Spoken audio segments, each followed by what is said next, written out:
నేను అబ్బా ఒక్క ఉదాహరణ చెప్పి పూర్తి చేసేస్తాను. పూర్వం శర్యాతి అని ఒక రాజు, ఆయనకి ఆనర్తుడు అని ఒక కొడుకు, సుకన్య అని ఒక కూతురు, 400 మంది భార్యలు ఆయనకి. లేక పుట్టిన ఒక్కతే కూతురు శర్యాతి. పూర్వం దక్షిణ నాయకత్వం ఉండేది. ఈ శర్యాతి ఆ కూతురు మీద మనసంతా పెట్టుకుని ఉన్నాడు. ఈమె ఒకనాడు సరోవరం దగ్గరికి వెళ్ళి ఆడుకుంటోంది చిలికెత్తెలతో. ఆడుకుంటూ ఒక పుట్ట దగ్గర కూర్చుంది. ఆ పుట్ట చవన మహర్షి కూర్చుని తపస్సు చేస్తుంటే, పరమవృద్ధుడు చవనుడు తపస్సు చేసుకుంటుంటే పుట్ట పట్టేసింది. పుట్ట పట్టేస్తే ఆయన కన్నులు మాత్రం, కొంతమంది తపస్సు చేసేటప్పుడు కూడా ఇలా కన్నులు తెరిచి ఉండొచ్చు, దానికి ఒక ప్రత్యేకమైన పేరుంది. కానీ ఆ కన్నులు బాహ్యానుసంధానం జరగవు, మెరుస్తుంటాయి. ఆ కన్నుల దగ్గర మాత్రం 2 కన్నాలు ఉన్నాయి పుట్టకి. ఆ పిల్లకి ఇలా చూస్తే అవి మెనుగుడు పురుగుళ్ళే కనపడ్డాయి. ఇదేదో మెరుగుడు పురుగుల లోపల ఉన్నట్టున్నాయన పిల్ల అక్కడ ఉన్న పుల్లొకటి చూసి తీసి ఆ 2 కన్నాల్లో ఇలా పొడిచింది. పొడిస్తే ఆయన తపస్వి అయి ఉన్నాడు, శక్తితో లేడు, బాహ్య శక్తితో.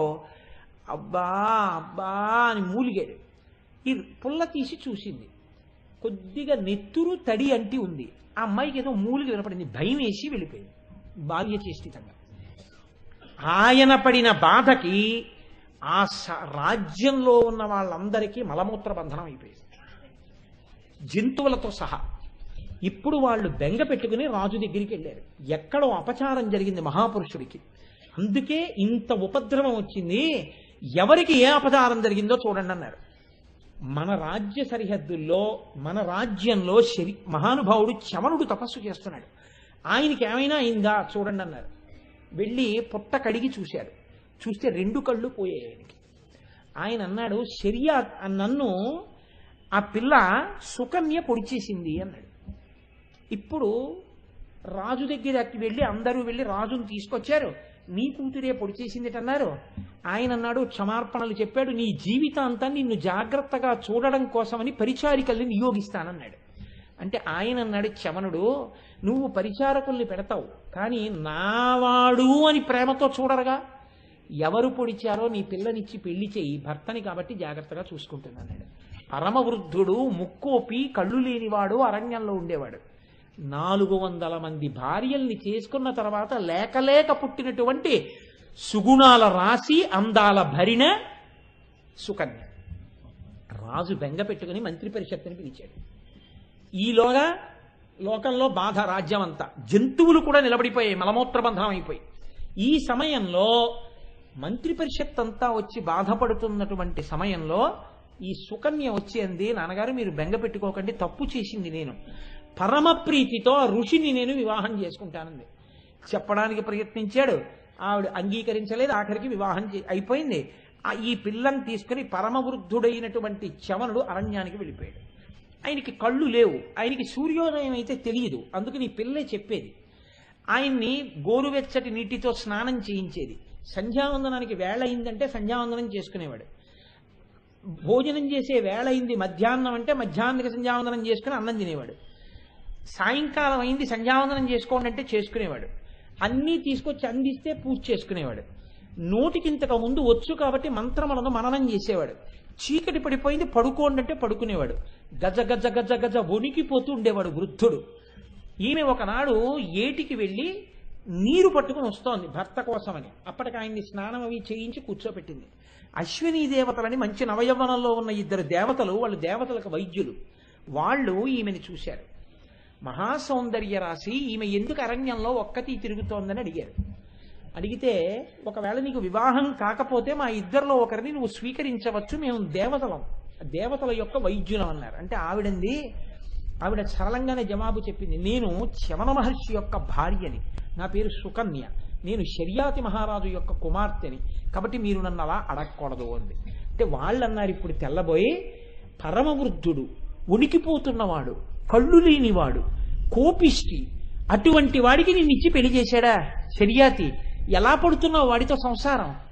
అసలు విధి బ్రహ్మ అనేటటువంటి వాడు సృష్టిలో చేసే పనులు గమ్మత్తుగా ఉంటాయి, నిన్నెలా ఇచ్చి పెళ్లి చేశాడు ఈయనకి? అటువంటి ముసలి మొగుడితో ఏ సుఖాలను అనుభవిస్తావో మా ఇద్దరిలో ఒకరిని పొందు అన్నాడు. అంటే ఆవిడంది, హద్దు మీరి మాట్లాడుతున్నారు, నేను చవనుడి ఇల్లాలిని, ఇంకొక మాట మాట్లాడితే మిమ్మల్ని శపిస్తానంది ఆవిడ. అని ఆవిడ వెళ్ళిపోతోంది ఆశ్రమం వైపు. ఇప్పుడు దేవవైద్యులు భయపడ్డారు. ఈవిడ వెళ్ళి చెప్తే చవనుడితో, చవనుడు మహాతపశక్తి సంపన్నుడు, క్రోధమూర్తి, మన్ని శపిస్తాడేమో అని వీళ్లే పరిగెత్తుకుంటూ వచ్చన్నారమ్మా, అమ్మ ఇందేదో అయిపోయింది, ఇంత ఎలా కష్టపడతావు? నీ భర్తకి మేము మంచి యవ్వనాన్ని, గొప్ప శక్తిని, గొప్ప రూపాన్ని ఇచ్చేస్తాం. కానీ అటువంటి రూపాన్ని ఇచ్చిన తర్వాత మేము ముగ్గురం ఒక్కలా ఉంటాం. మా ముగ్గురులో చవనుడు వరకు నువ్వు కనిపెడితే చవనుడికి ఇల్లాలివి. పొరపాటున మా ఇద్దరిలో ఎవరినైనా ఒకడిని చవనుడు అనుకుంటే వాడికి ఇల్లాలు కావాలన్నారు. ఇప్పుడు అది ఆవిడ పాతివ్రత్యానికి పరీక్ష. ఆవిడ అంగీకరించకుండా వెళ్ళి చవనుడికి చెప్పింది. చవనుడి నమ్మకం ఏమిటంటే తన భార్య యొక్క సౌశీల్యం మీద. ఆయన అన్నాడు, ఏం పర్వాలేదు, నన్ను తీసుకెళ్ళు సరోవరానికి అన్నాడు. చెయ్యి పట్టుకు తీసుకెళ్ళింది. అశ్వినీ దేవతలు, చవనుడు ముగ్గురు నీటిలో మునిగి పైకి తేలేరు. ముగ్గురు ఒక్క రూపాన్ని, ఒక్క కంఠాల్ని పొందారు. వచ్చి ఒడ్డున నించుని ఏకకంఠంతో ముగ్గురు అన్నారు, ఎవరు నీ భర్తో కనిపెట్టన్నారు. చక్కగా మంచి యవ్వనాన్ని, శరీరాన్ని పొందినవాడు భర్త. పరీక్ష ఎవరికి? ఆవిడికి. ఇప్పుడు ఇంతటి మహాపతివ్రత పొరపాటున భర్త కానివాణ్ణి భర్త అని చెప్పింది అనుకోండి, ఆవిడ బెంగ ఏమిటంటే నా చారిత్రం ఏమైపోతుంది, నేనప్పుడు ఆయన్ని వివాహం చేసుకోవలసి ఉంటుంది, ఆయనతో సంసారం చేయవలసి ఉంటుంది. ఇప్పుడు ఆయన అన్నాడు, భర్త అన్నాడని ఆయన మాటకి తల ఒగ్గి తీసుకెళ్లాను సరోవరం దగ్గరికి. కానీ ఇప్పుడు నాకు పరీక్ష వచ్చింది, నన్ను ఎవరు రక్షించేవాళ్ళు? ఆవిడికి ఆలోచించడానికి అవకాశం లేదు. ఆవిడ, అమ్మా లోకంలో మహాపతివ్రత అని పేరు పొందిన తల్లి ఎవరు? ఆ తల్లి లలితాపరాభట్టారిక. అమ్మా నీకే నమస్కారం చేస్తున్నాను. నీకు ఎటువంటి పేరుందో అటువంటి పేరు నాకు కలగాలంటే నీ అనుగ్రహమే కలగాలి.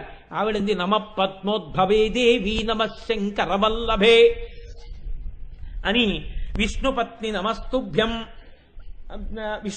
నమస్తుభ్యం వేదమాత సరస్వతి ఇదం జగం తయా సృష్టం సర్వం స్థావరజంగమం బుద్ధిదాసి త్వమజ్ఞానాజ్ఞానినా మోక్షదా సదా సిద్ధిదా యోగినామం భాజయదా కీర్తిదా పునః శరణం త్వాం ప్రపన్నాస్మి విస్మయం పరమంగతాః అంది. అమ్మా సృష్టికర్త శక్తి నువ్వు, స్థితికర్త శక్తి నువ్వు, లయకర్త శక్తి నువ్వు, శక్తులకు శక్తి నువ్వు, ఆదిశక్తి నువ్వు, అమ్మలగన్న యమ్మ నువ్వు, మహాపతివ్రతవి నువ్వు. రాకూడని కష్టం వచ్చింది, నోటితో చెప్పలేదు, పతి ఎవరో తెలుసుకోలేకపోతున్నాను అనలేదు. శరణం త్వాం ప్రపన్నాస్మి ఈ మాటలు పైకి చెప్పలేదు, నోటిలో అనుకుంది. అమ్మా నువ్వు నాకు భర్తని గుర్తుపట్టగలిగిన శక్తి కృప చెయ్యి అని కళ్ళు తెరిచింది. ముగ్గురిలో చవనుడెవరో ఆవిడ తెలిసిపోయింది. ఆవిడ వేలు చూపించింది. అశ్వనీ దేవతలు పొంగిపోయి, ఏమి పాతివ్రత్యమమ్మా నీది అని చవనుణ్ణి, నవయవ్వనంతో ఉన్నవాణ్ణి, ఇంత అందాల భరిణని ఆవిడకి భర్తగా ఇచ్చారు.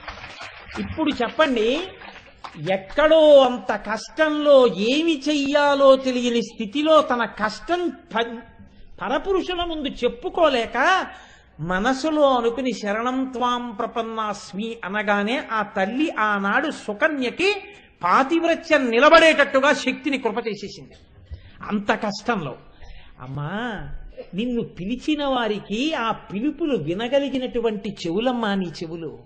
ఇక్కడ తలుచుకుంటే చాలు ఆ పిలుపులు వినపడతాయమ్మా.